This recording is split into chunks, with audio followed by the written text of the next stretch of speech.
Stand up right now and apologize to my son for your sabotage or clean out your desk. William Blackstone's voice cut through the boardroom like a blade, his finger pointing directly at me across the mahogany table. The 12 board members and senior staff sat in dead silence, waiting for my response. Andrew Blackstone, William's 32-year-old son and our newly promoted VP of Strategy, smirked from his chair beside the executive team. My name is Michael Thompson, I'm 48 years old, and that moment proved my 22 years as Chief Operations Manager at Apex Defense Technologies meant nothing to the Blackstone family. So let me back up and tell you how this whole mess started 10 months ago.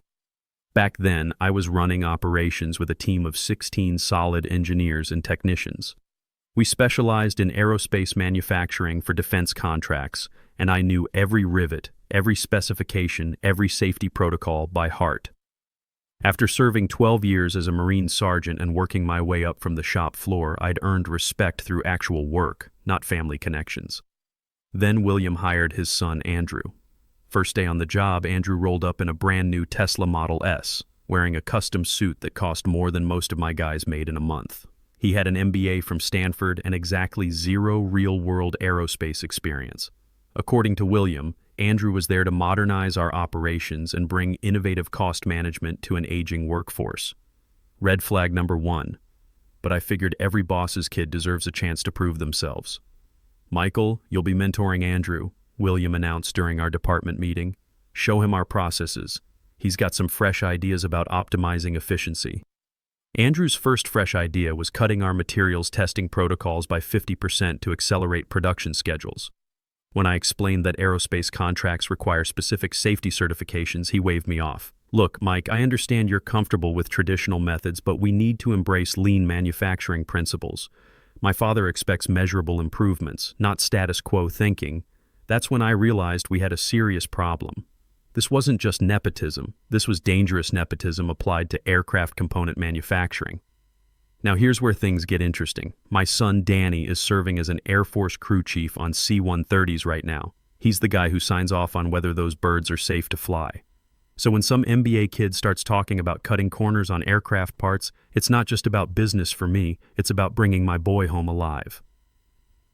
The real trouble started 2 months after Andrew joined when we landed the North Star Aerospace contract.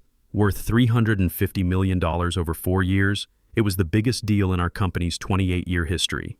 The contract specified manufacturing wing structural components using titanium grade 5 with specific heat treatment requirements and stress testing standards. Andrew was assigned to lead the cost analysis phase while I handled technical specifications. His initial reports showed production costs that would save $28 million across the entire contract duration. When I questioned the numbers, he got defensive. Maybe you're not seeing the optimization opportunities here, Mike. I've identified several process improvements that could increase our profit margins by 12% while maintaining quality standards. So I took his report home that night and went through it line by line. What I found made my blood run cold. Andrew had systematically replaced titanium grade 5 specifications with aluminum 6x61, eliminated heat treatment cycles, and reduced stress testing from 3 samples per batch to 1 sample per production run. These weren't optimizations. They were fundamental alterations that would produce wing components 65% weaker than contract requirements. Andrew, these changes violate basic metallurgy principles. Aluminum alloy can't provide the stress resistance that titanium delivers. Pilots will die if this equipment fails in flight. That's your interpretation. My analysis shows aluminum can meet performance requirements at significant cost savings. My father agrees we need to think strategically about profit margins. I scheduled an emergency meeting with William the next morning. Michael, I appreciate your concerns, but Andrew has identified legitimate opportunities for improvement. His cost projections show we can increase profit margins by 12% while meeting all technical specifications. I spread the engineering reports across his desk. William, these aren't improvements. These are material substitutions that will fail FAA inspection and violate federal contract terms. We'll face criminal fraud charges if we submit equipment that doesn't match approved specifications. William leaned back in his leather chair. I think you're being overly conservative. Andrew has advanced business training from one of the top MBA programs in the country. He understands strategic optimization better than traditional approaches. Look, William, I don't care what school he went to. Aluminum melts at 12 on 20 degrees, while titanium maintains structural integrity until 3,000 degrees. The tensile strength of grade 5 titanium is 130,000 psi. Aluminum 6061 tops out at 45,000 psi. No MBA program changes basic physics. William's expression hardened. Michael, I'm going to say this once. Andrew represents the future direction of this company. If you can't adapt to new methodologies, then perhaps it's time to consider whether you're the right fit for our evolving organization. The threat was clear. Accept Andrew's dangerous modifications or find another job. Over the following 3 months, things escalated rapidly. Andrew started attending my engineering meetings uninvited, contradicting my technical decisions with cost-saving alternatives. He'd send emails to our Pentagon procurement contacts with revised specifications, copying me as if I'd approved the changes. When federal inspectors asked technical questions during site visits, Andrew would defer to me, then later blame any confusion on my unclear communication style. 3 of my best engineers, Tony Castellano, James Rodriguez, and Paul Manning, requested transfers to other departments. Not because they'd lost confidence in my abilities, but because Andrew had made it clear that association with resistant personnel would impact their career advancement opportunities. My team shrank from 16 engineers to 13, while Andrew's influence expanded throughout the organization. The breaking point came during preparation for the major FAA compliance review scheduled for November 15th. I'd spent 2 weeks documenting why Andrew's material substitutions would compromise safety and violate contract specifications. The night before our presentation, I was working late when I heard voices from the main conference room. Dad, what happens if the FAA asks technical questions I can't answer tomorrow? Don't worry, Andrew. I've already briefed the procurement team that Michael has been resistant to efficiency improvements. If there are any technical issues during the presentation, we'll frame them as his failure to provide adequate documentation support. I stopped outside the conference room door and activated my phone's recording function. But what if they want to see the original engineering specifications? Andrew's original specifications reflect outdated, overly conservative approaches that would make us non-competitive. Your analysis demonstrates we can meet all critical requirements while improving profitability. Trust me, after tomorrow's presentation, you'll be leading this entire department. That conversation changed everything. This wasn't incompetence or even standard corporate politics. This was deliberate fraud, and they were planning to destroy my career to cover their tracks. Time to fight back. I started documenting everything the next morning. Every email, every meeting, every conversation. I kept backup copies of all original engineering reports and compared them with Andrew's modified versions. The differences were staggering. He'd gone through and changed every spec we had, eliminated crucial safety tests, and reduced inspection requirements across 23 different contract items. The most dangerous change involved the wing components. My original specifications called for titanium grade 5 with Rockwell hardness of 2832 HRC after heat treatment requirements. Andrew's aluminum would provide approximately 65% less stress resistance than required titanium components. Pilots would die if this equipment failed in flight, including potentially my son Danny. But I needed more than technical documentation. I needed proof of criminal intent. The FAA compliance review was scheduled for the following Tuesday. William announced that Andrew would present our cost analysis while I handled the technical presentation. Your role is to provide documentation. Support if requested, William informed me during our Monday morning meeting. William, the FAA team will have specific questions about metallurgy, stress analysis, and fatigue testing protocols. Andrew doesn't have the engineering background to answer those technical inquiries. He has my complete confidence. That should be sufficient. I understood the setup. They were positioning Andrew to fail during the presentation, then blame me for inadequate technical support. Classic scapegoat strategy. That evening I stayed late again. Sure enough, William and Andrew were in the conference room preparing for Tuesday's presentation. I positioned myself outside the door with my phone ready. Just follow the presentation outline, William was instructing. If they ask technical questions you can't answer, explain that Michael was responsible for engineering briefings but failed to provide comprehensive documentation. What if they want to see the original specifications? There are no original specifications.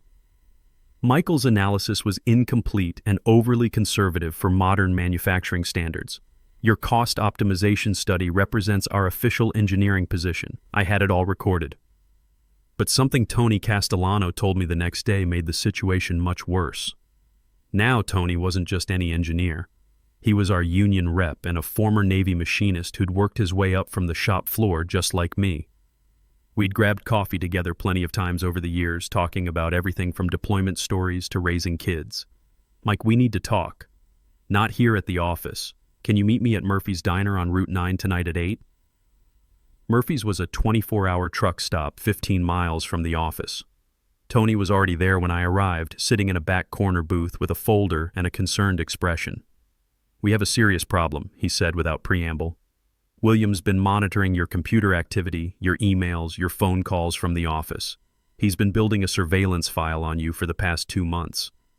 Tony opened the folder and showed me activity logs. My stomach dropped as I saw the extent of the monitoring.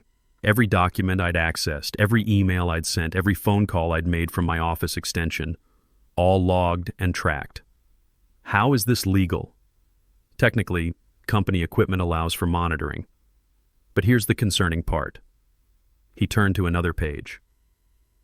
Ashley Blackstone has been recording conversations throughout the building.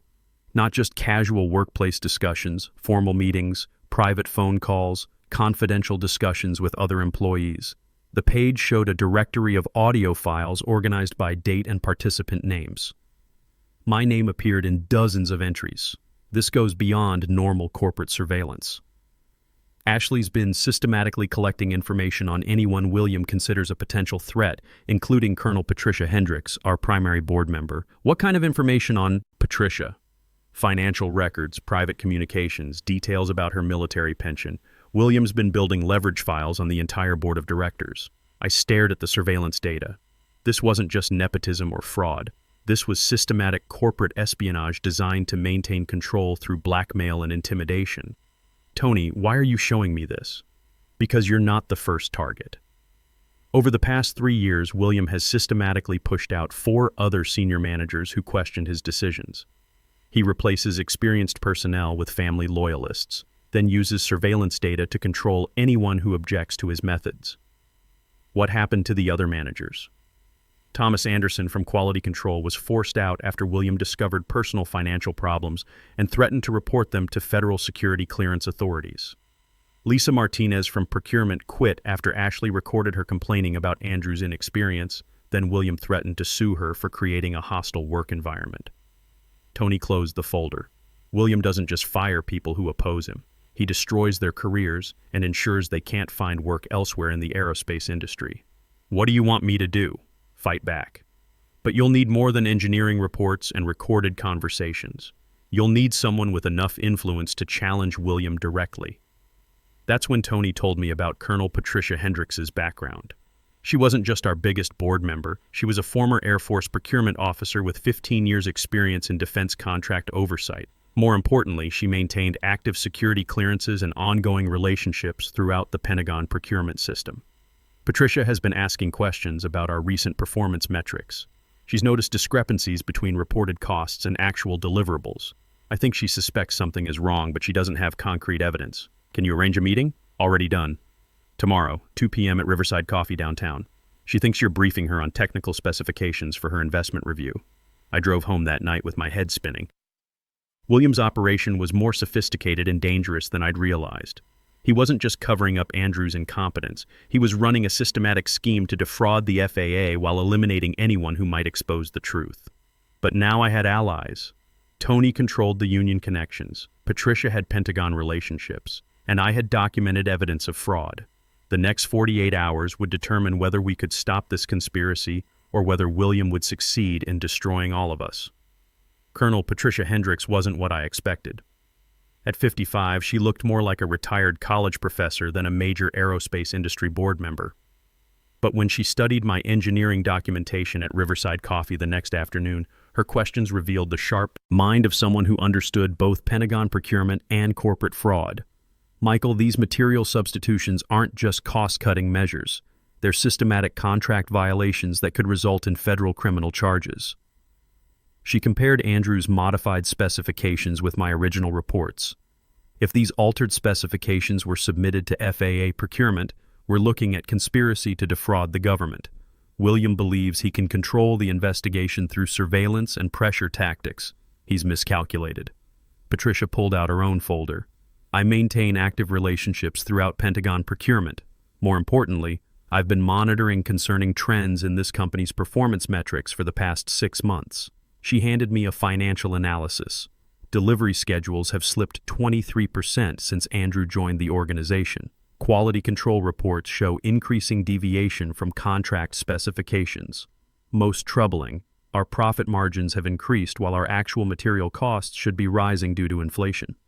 You think William's been manipulating financial reports beyond just the North Star contract? I think this fraud extends much deeper than material substitutions on a single contract. She pointed to specific numbers. Andrew's efficiency improvements have supposedly saved $28 million across 8 different Pentagon contracts over the past 4 months. That level of cost reduction is impossible without compromising quality or violating specifications. The numbers were damning. No legitimate engineering improvements could generate those savings without fundamental changes to materials, processes, or safety protocols. Patricia, what do you need from me? Complete documentation of all specification changes, recorded evidence of criminal intent, and testimony from other employees who've witnessed this fraud.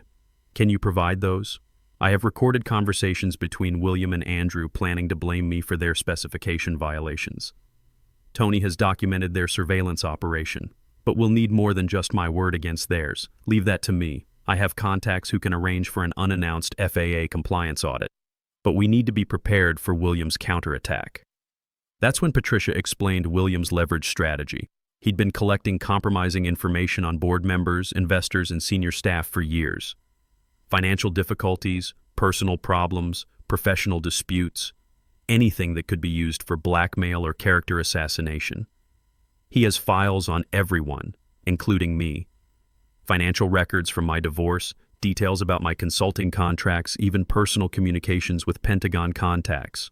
William's prepared to destroy anyone who threatens his operation. Then how do we stop him? We get federal authorities involved before he can deploy his blackmail files.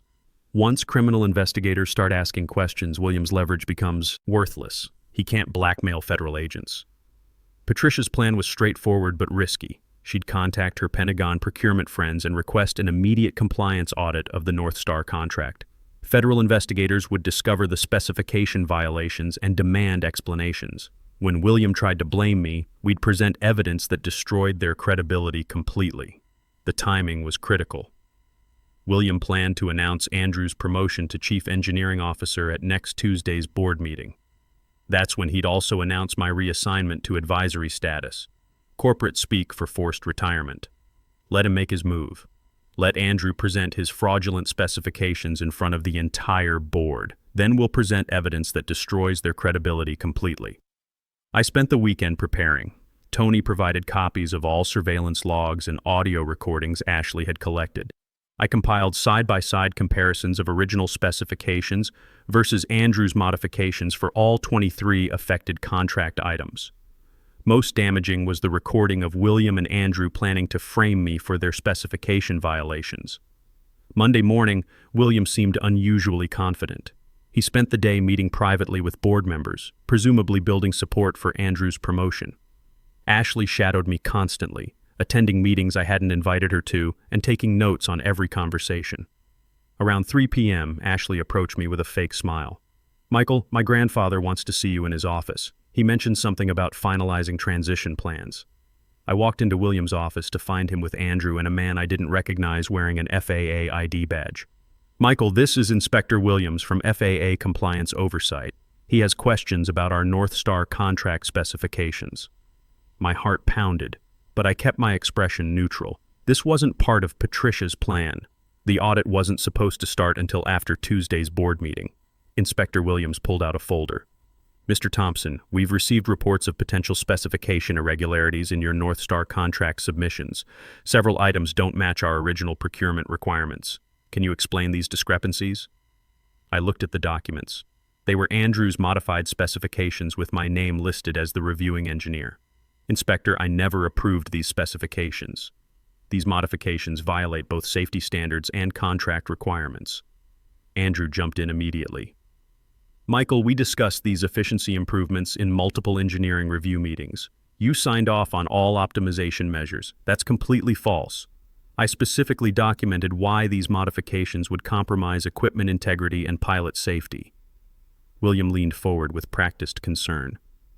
Inspector Williams, I believe we have a communication breakdown here. Michael has been resistant to modernization efforts, and there seems to be confusion about which specifications represent our official position. Inspector Williams looked between us carefully. Who has final authority over engineering specifications in this company? Michael is our chief operations manager, Williams said smoothly. All technical decisions require his approval. Perfect trap. Either I accepted responsibility for Andrew's dangerous modifications, or I appeared incompetent before a federal inspector. William thought he'd cornered me completely, but I'd spent 12 years learning how to handle pressure, starting with combat situations in Afghanistan. You don't survive marine engineering without learning when to hold your ground. Inspector Williams, I'd like to request a formal review of all engineering documentation. I believe there have been unauthorized changes to approved specifications, and I have evidence that proves systematic fraud. Williams' expression flickered for just a moment. Michael, I don't think that's necessary. We can resolve any misunderstandings internally. Actually, Inspector Williams said, given the nature of these contracts and the seriousness of these allegations, a formal review is exactly what's required. The real battle was about to begin.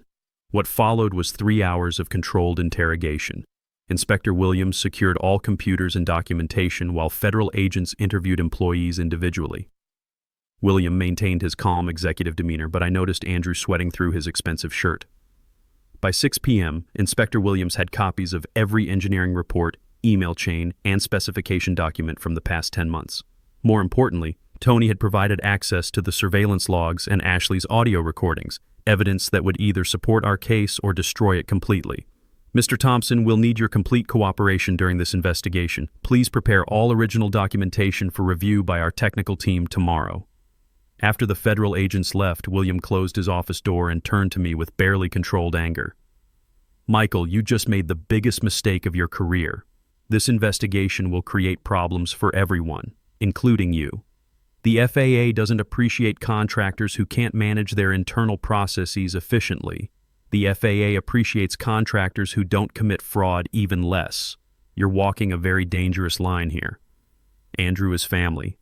I protect my family by any means necessary, and I protect my professional integrity and the pilots who depend on our equipment, including my son. That evening, Patricia called me at home. Michael, the investigation is proceeding faster than expected. Inspector Williams contacted FAA procurement directly. They're sending a full audit team tomorrow, and they want to interview you first thing in the morning. What about Williams' counterattack? He's already started. I received calls from 3 board members tonight asking about my confidence in your technical competence. Williams planting seeds of doubt about your mental stability and professional judgment. I wasn't surprised. Character assassination was his standard operating procedure.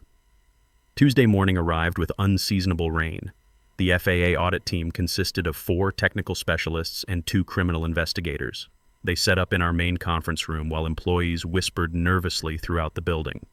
At 10 a.m., William called the emergency board meeting that would determine everyone's fate. Ladies and gentlemen, we're facing an unfortunate situation created by miscommunication and resistance to necessary modernization efforts. William stood at the head of the boardroom table, projecting confidence despite the federal investigation happening down the hall. Andrew Blackstone has done exceptional work optimizing our processes and identifying cost savings across multiple contracts. Unfortunately, some senior staff have been resistant to these improvements. Andrew beamed from his seat beside the executive team, still believing his father could control the narrative. Before we discuss Andrew's promotion to Chief Engineering Officer, I want to address the federal investigation. This audit resulted from complaints by a disgruntled employee who disagreed with management decisions. Patricia spoke from across the table. William, are you referring to Michael Thompson's technical concerns about specification violations? I'm referring to Michael's inability to adapt to modern engineering practices and his attempts to undermine Andrew's legitimate improvements. Those aren't improvements, I said, standing up. They're dangerous modifications that violate federal contract terms and safety requirements. I connected my tablet to the room's display system. I believe this evidence will clarify the actual situation. What I showed them was devastating. Side-by-side comparisons of original specifications versus Andrew's modifications. Material strength reductions from 130,000 psi titanium to 45,000 psi aluminum. Eliminated safety tests. Compromised stress-resistance standards. Every change violated both contract requirements and basic engineering principles. These modifications were made without my approval and submitted to FAA procurement under my name as reviewing engineer. Andrew jumped up. Those are preliminary efficiency studies. Michael approved all final optimizations after our engineering reviews. Actually, I said, activating my phone's audio, that's not what you told your father. Andrew's voice filled the room. Dad, what happens if the FAA asks technical questions I can't answer? Then William's unmistakable voice. Don't worry, Andrew. I've already briefed them that Michael has been resistant to efficiency improvements. If there are technical issues, we'll frame them as his failure to provide adequate support. The room went completely silent. Board members stared at William in shock. Those recordings are illegal and taken out of context, William said, his composure finally cracking. No, said a voice from the back of the room. They're evidence of conspiracy to commit fraud. Inspector Williams walked in with 2 federal agents. We've completed our preliminary review.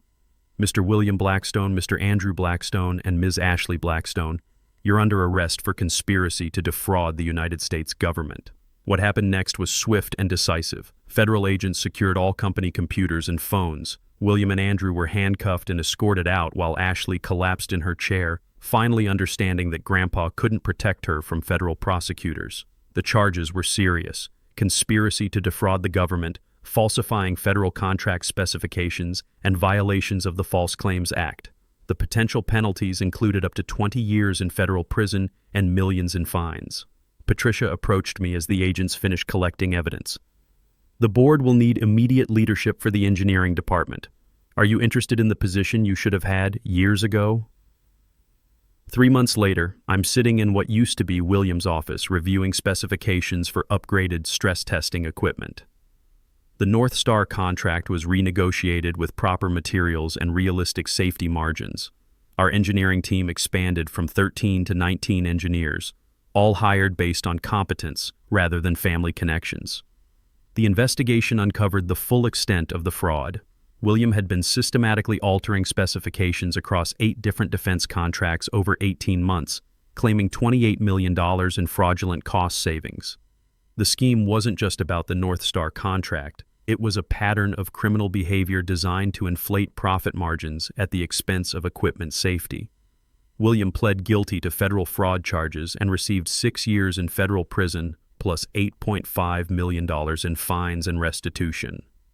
Andrew was banned from government contracting permanently and faced multiple civil lawsuits from affected military units. Ashley lost her security clearance and accepted a plea deal for cooperation in exchange for 2 years probation. The real victory wasn't their punishment. It was rebuilding trust with FAA procurement and proving that experienced engineering judgment matters more than MBA cost optimization theories. Tony got promoted to senior union representative and implemented comprehensive worker protection protocols. We established a veteran preference hiring policy that gives priority to military veterans in technical positions. Patricia joined our board as chairman, ensuring proper executive oversight and maintaining her Pentagon connections. Most importantly, we now hire people who understand that aircraft components aren't about profit margins. They're about bringing pilots home alive. Every time I sign off on a specification now, I think about my son Danny working on those C-130s. The parts we build here might be the difference between his aircraft making it back to base or not. The aerospace industry is full of young MBAs who think they can optimize safety out of the equation. They don't understand that when you're building equipment for the military, you're not just dealing with numbers on a spreadsheet. You're dealing with somebody's son or daughter who's counting on that equipment to work when their life depends on it. If you've dealt with workplace nepotism or corrupt management, here's what I learned. Document everything. Every conversation, every email, every decision that seems wrong. Find allies who share your values, people who understand that doing the right thing matters more than keeping the boss happy. Build relationships with people who have influence outside your immediate chain of command. Patricia's Pentagon connections were what made the difference. Without her credibility and contacts, William might have succeeded in destroying my career and covering up the fraud. Most importantly, remember that sometimes fighting a broken system means taking risks that privileged kids will never understand. They've never had skin in the game. They've never had to worry about whether the equipment they approve will actually work when lives are on the line. Experience beats education when lives depend on your work. The classroom teaches you theories, but the real world teaches you consequences. When some kid fresh out of business school starts talking about cutting corners on safety protocols, remember that every shortcut they take is a risk they're forcing someone else to bear. William thought family connections and surveillance files could overcome basic physics and federal law. He was wrong. Andrew thought an MBA could substitute for 22 years of hands-on engineering experience. He was wrong too.